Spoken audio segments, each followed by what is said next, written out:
All right, we're in the book of Ephesians in chapter 6.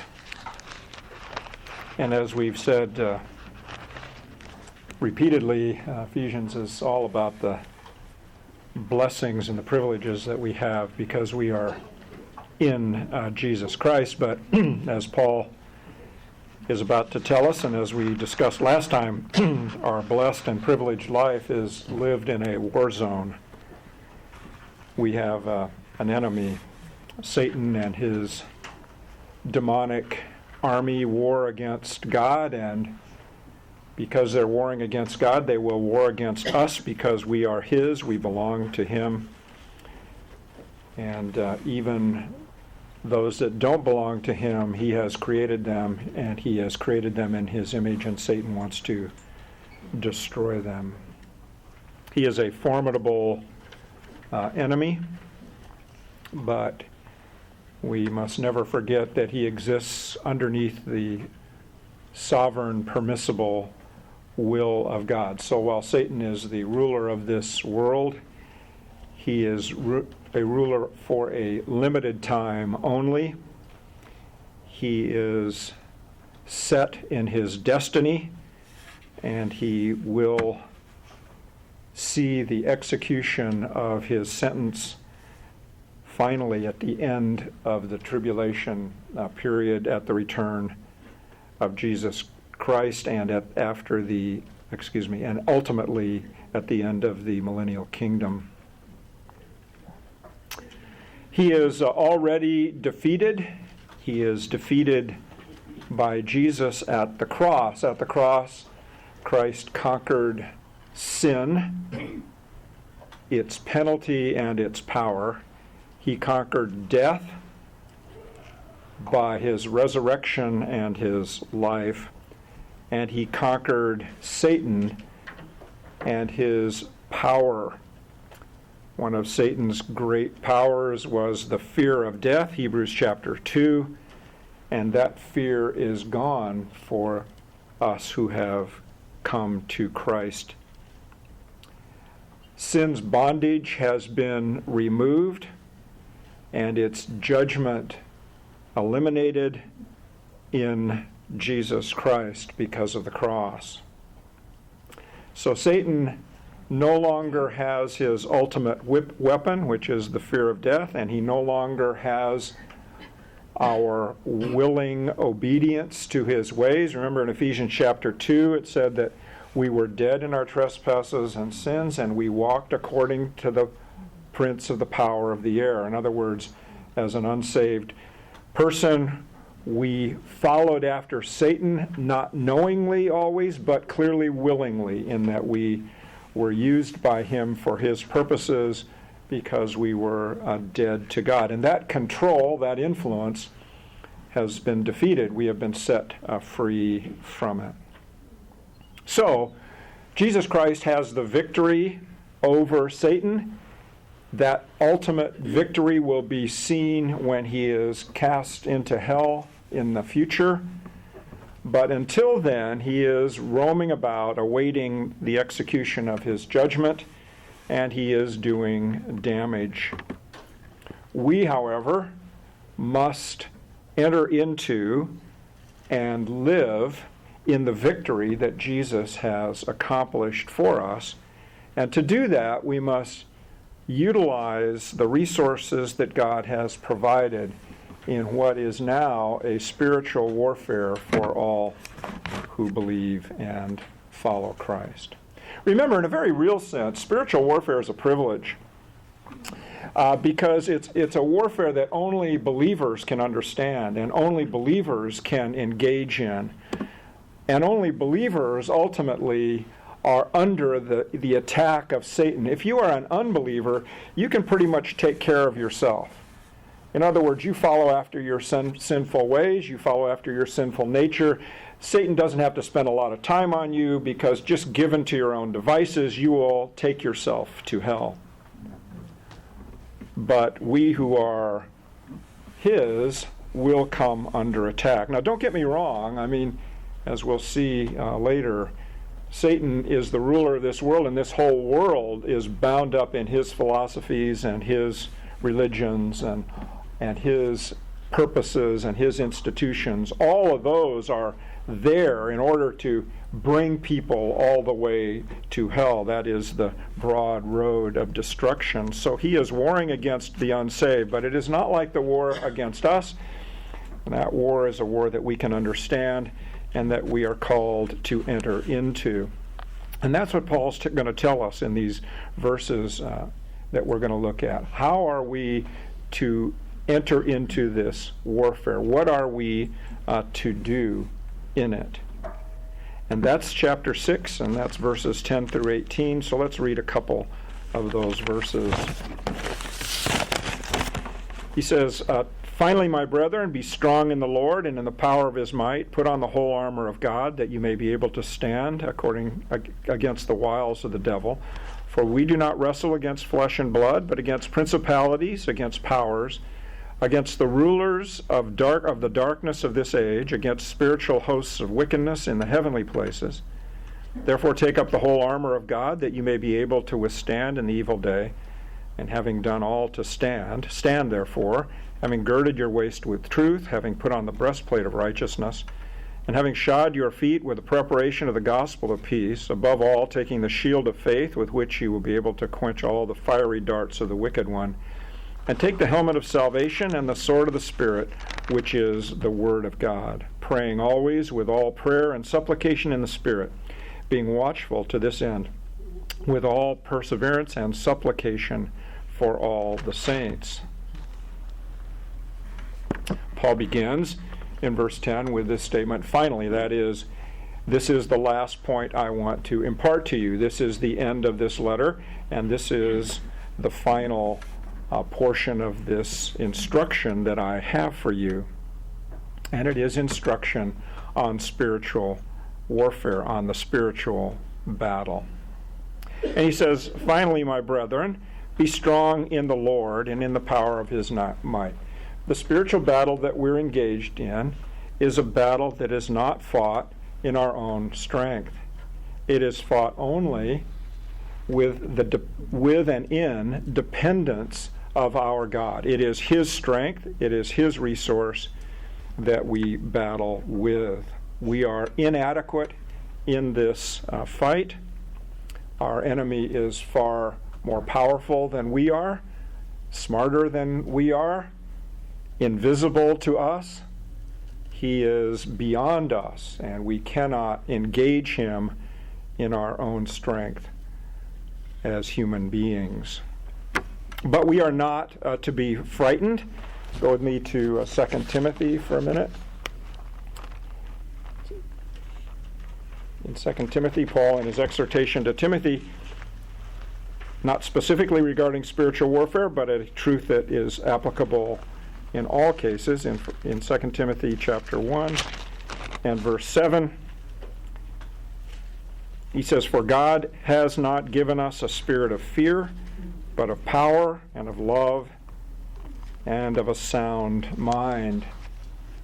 He therefore exhorts Timothy to go on being the pastor that God has called him to be, even with all of the obstacles that are laid in front of him within his congregation. So we are not to be frightened in this spiritual warfare, and on the other hand, we are not to be overly confident. We are in Galatians chapter 6.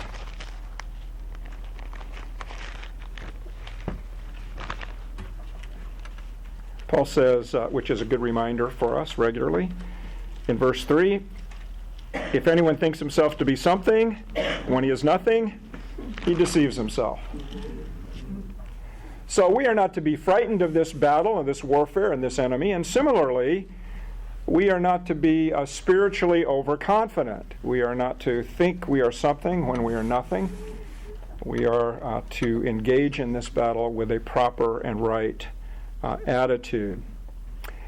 And that attitude begins with an understanding that we need to put on the armor of God. Verse 11, "Put on the whole armor of God." That is, put it all on, every piece of it, and do not take it off. Do not put it on in the morning and take it off in the evening. This is God's resource for you in a continuous, ongoing warfare.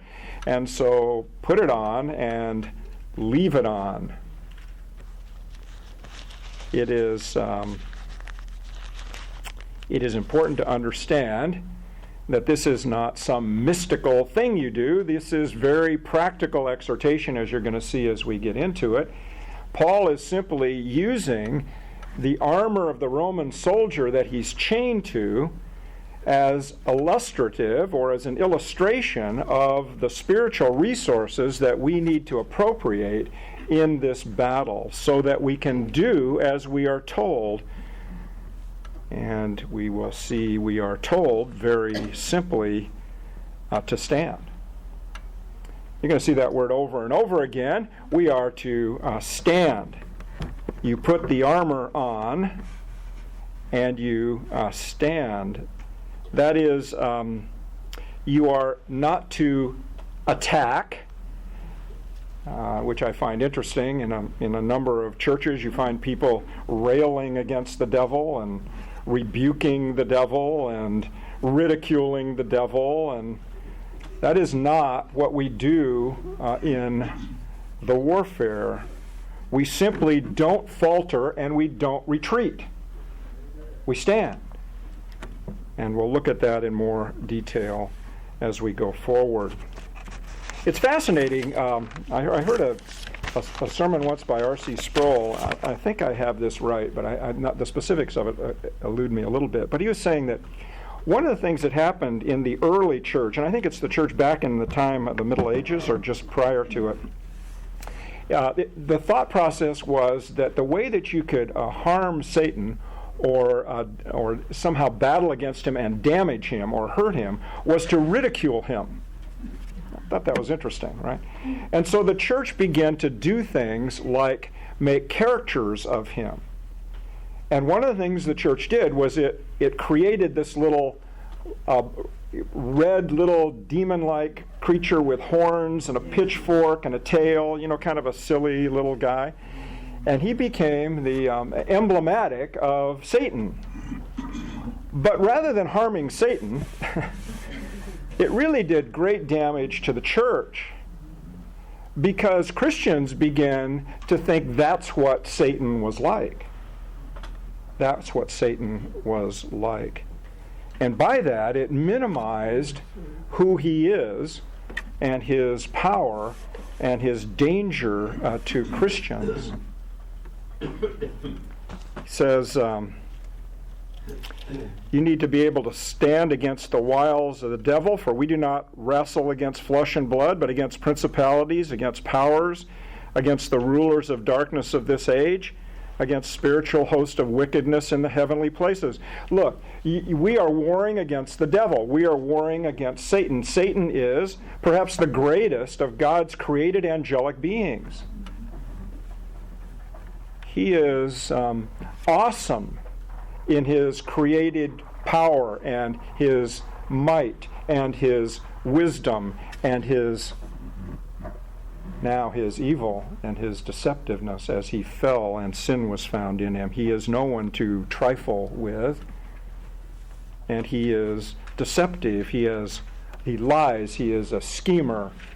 He is not easy to see, and his ways are not easy to understand. You need the power of God, and you need the truth of God. You need the wisdom of God. You need the discernment of God to be able to understand him and to be able to stand with your armor on. He is not a mere man. Clearly not a little caricature, but he's also not a man. He is far greater than man.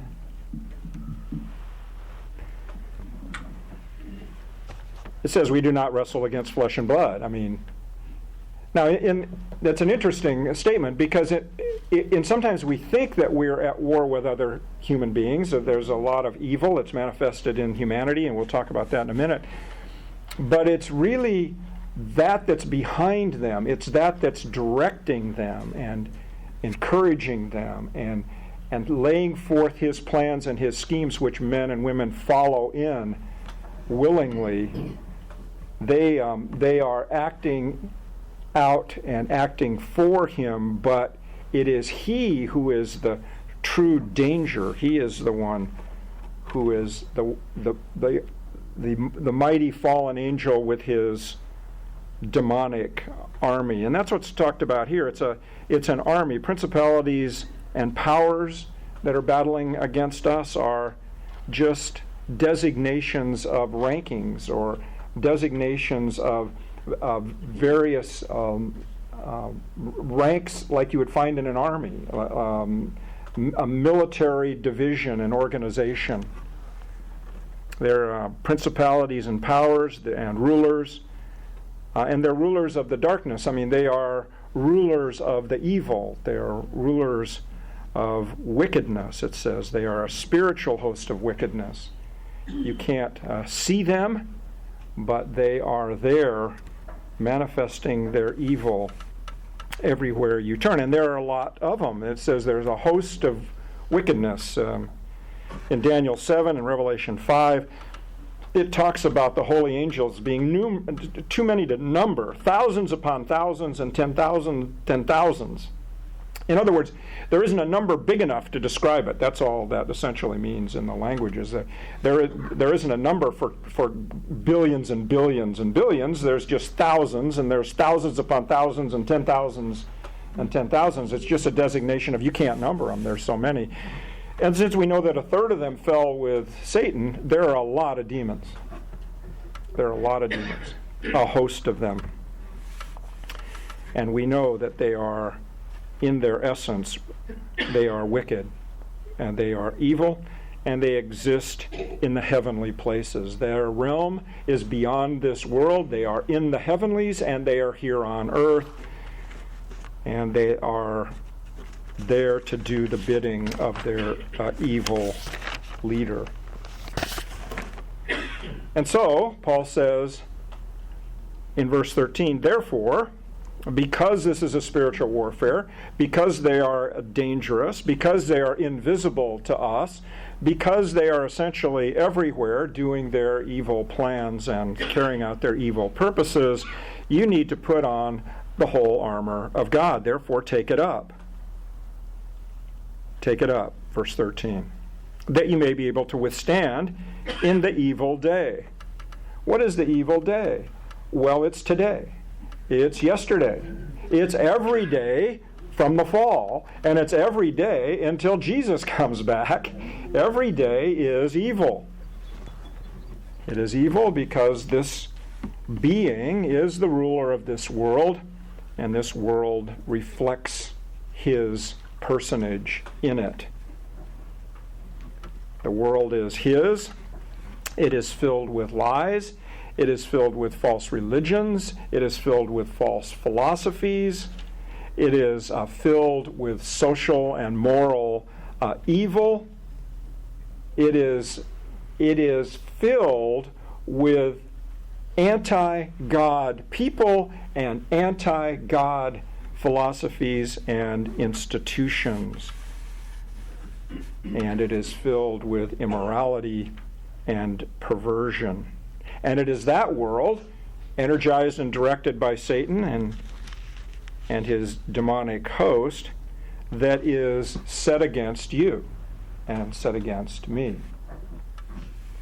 It is always attempting to solicit us to sin, solicit us away from trusting God, solicit us to evil. And he's very imaginative at it, and he is very deceptive. And in addition to that, he is there to hinder your work as a Christian, and he is there to persecute you or to come against you in various ways. So, you need to get your armor on so that you can stand, so you don't get run over by this formidable enemy. And that's what it says in verse 14. He says, stand. Now, do you realize, if you haven't gotten it and you haven't looked at these verses very closely, the spiritual warfare is standing, right? 4 times he said stand or withstand in 4 verses. That's what we're called to do. Stand against the onslaught of evil and lies and deception that you find everywhere around you. And unfortunately, sometimes you even find it within the church as he tries to deceive us from within. So how do you start? Well, it says in verse 14, stand therefore, because of all we've just said about this enemy, having girded your waist with truth. So here comes the beginning. The beginning is to gird it up. Gird it up just means get prepared. Be alert. Don't go to sleep. Don't think this isn't real. Or don't think that you can just ignore it because you're safe and you're saved and you're going to heaven. Get ready, or you will get damaged. In order to get ready, you have to have the right perspective. First of all, you need to understand that we are in this readiness state as we are in the right place with Him. We are saved. We are the only ones that can get ready, and so it's a call to we who are born again. You need to get ready principally and first of all by having the right perspective about this world that is evil and it is run by him. And by that I mean you need to see things through a spiritual lens. You need to have a Christian world view of what's going on. You need to you need to understand what God's plans are, and you need to recognize what's going on in the world and not do it like unsaved people do. What do I mean? Well, look, you must look at politics from God's perspective, not man's. You must look at trouble from God's perspective, not man's. You must look at issues that come against you from God's perspective and not man's. You must view this world as under God's sovereign control, heading where God says it's going to go. That means you do not get discouraged and down because your political party loses. You do not get discouraged and down because you are ill or you have troubles in your marriage, or you do not get discouraged by the issues of life. You trust Him in it. And you recognize that many of those issues are a reflection of the spiritual warfare that we are in.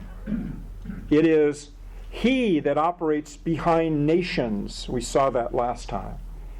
It is He that operates behind false religions.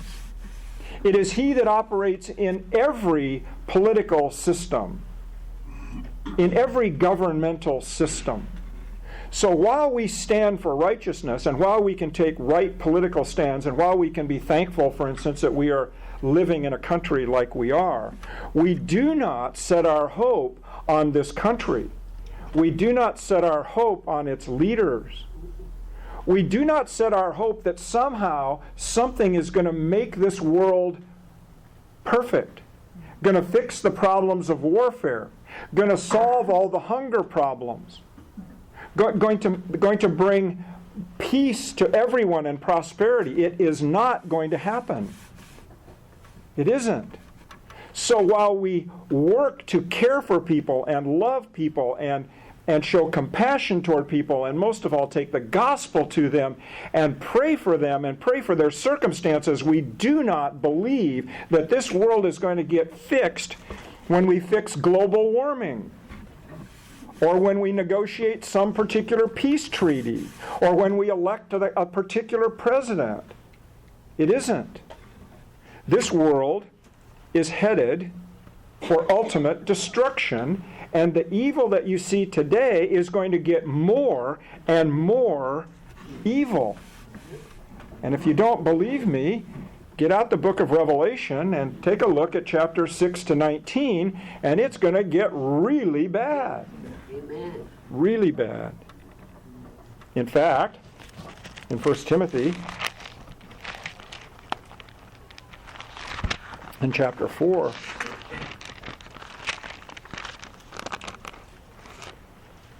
Paul says to Timothy back in his day, he says, now the Spirit expressly says that in the latter times, they were in the latter times then, we're in the latter times.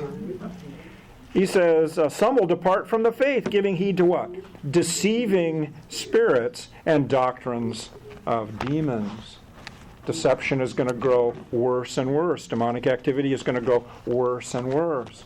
The world is going to get more and more evil. Now, you may have a little blip of some type of return to goodness somehow, somewhere, but the general direction of the world is downward.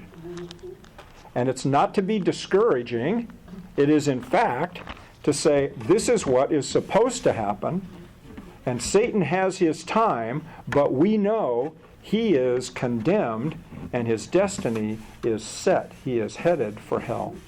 We need to live faithfully in this world, recognizing God is in control and not getting discouraged when we see things that discourage the world or discourage the unsaved, because they don't know God, and for them everything is random, and so for them everything is up for destruction. Everything is up for the worst possible thing that can happen, because it just happens by chance, and everything is out of control, and everything's bouncing around, and the ice is melting, and the pollution is running rampant, and there's too many straws in the ocean, and we're losing everything. Well, it's evil, but it's not outside the control of our God. It is simply the manifestation of sinners and an evil force that's operating behind them, and they will run their course until God puts an end to it. So, when it says gird it up, the imagery is this. A Roman soldier has a tunic. It's kind of a square piece of cloth. It's got a place for his head and his arms, and it hangs like a dress. If you're going to fight, you probably don't want to fight in a dress. I don't know. Just doesn't seem like what you want to do. So what you do is you get a belt and you cinch up your tunic to get ready for battle. So the belt gets you ready. But in addition to that, the belt is interesting from a Roman soldier standpoint, and again, that's the context that Paul's looking at, because onto that belt, a soldier hangs his weaponry. He has a sword he hangs to it, he has a dagger he puts in it, and he has a number of other little pieces of equipment that he uses for the tasks that he might run into as a soldier. So the belt is absolutely essential in preparation to get him ready for battle. It carries his weapons, and it puts his tunic in a place where he can maneuver and fight the battle.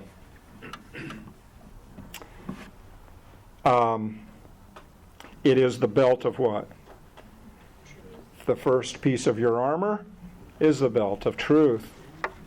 Now, it is, in order to get ready for the battle, you have to know truth.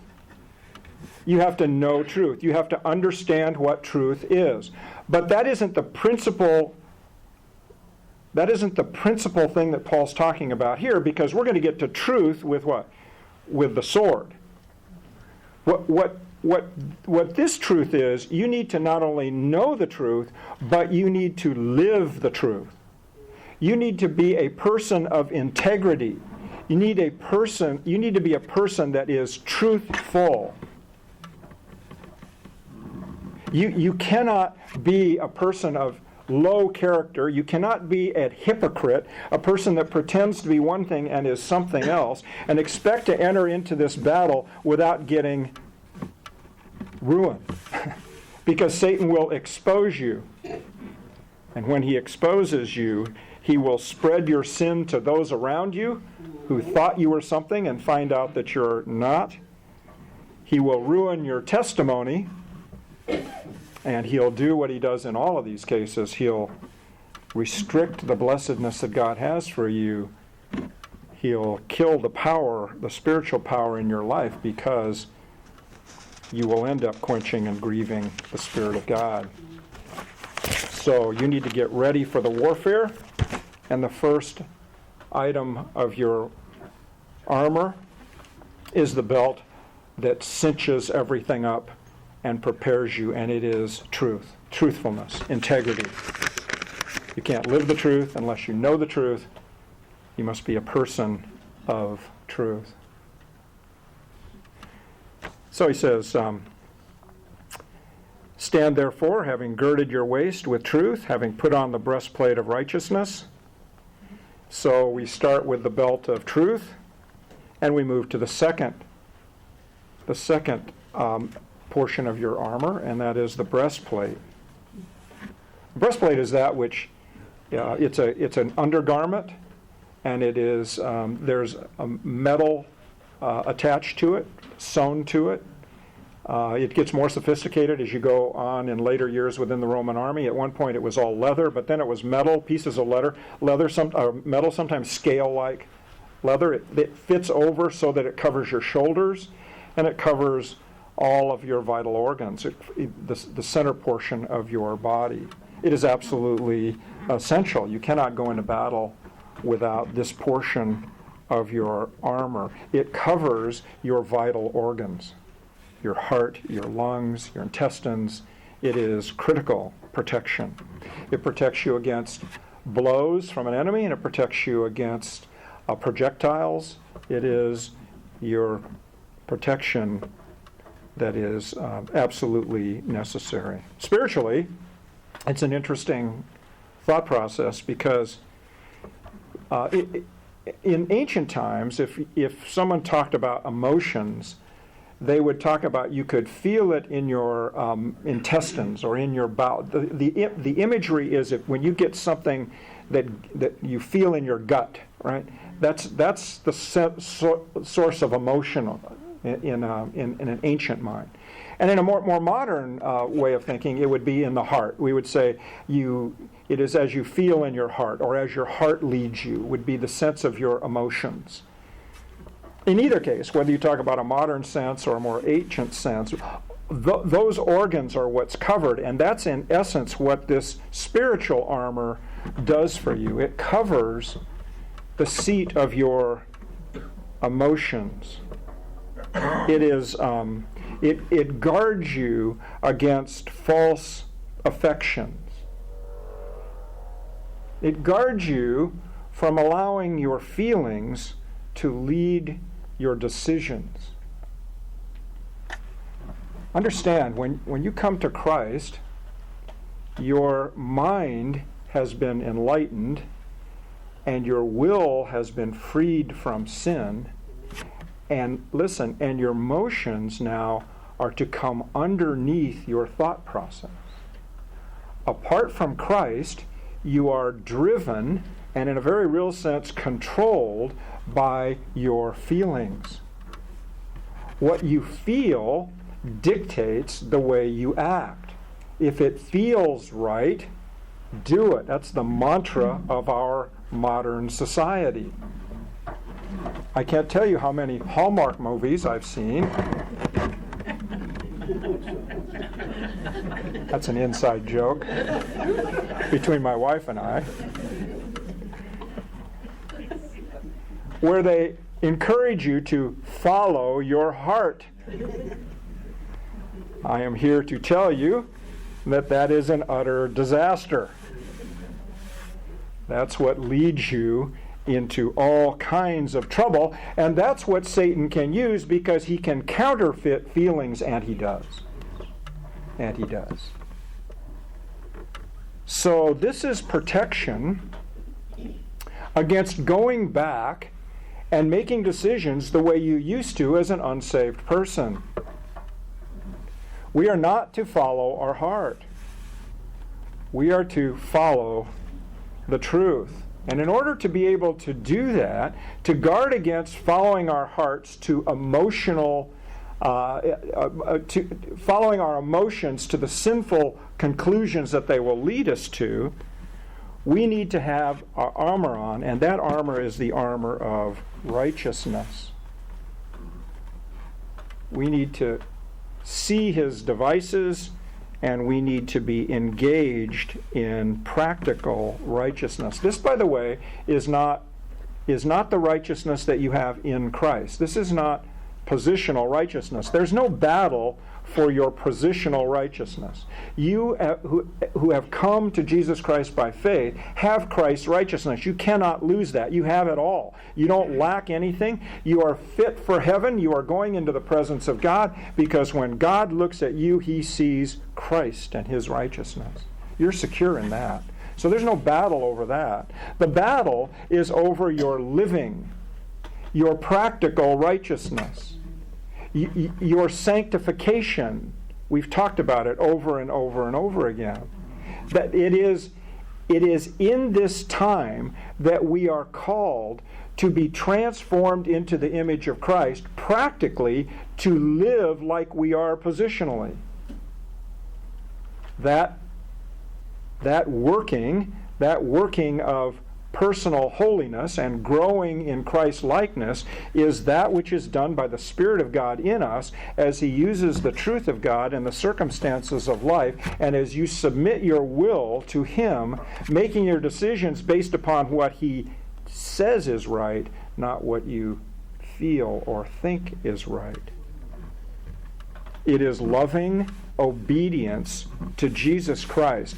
It is hating sin. It is loving righteousness. It is confessing and turning from sin when you see it and walking closely with him in his truth. That is your armor, your personal walk with the Lord in righteousness.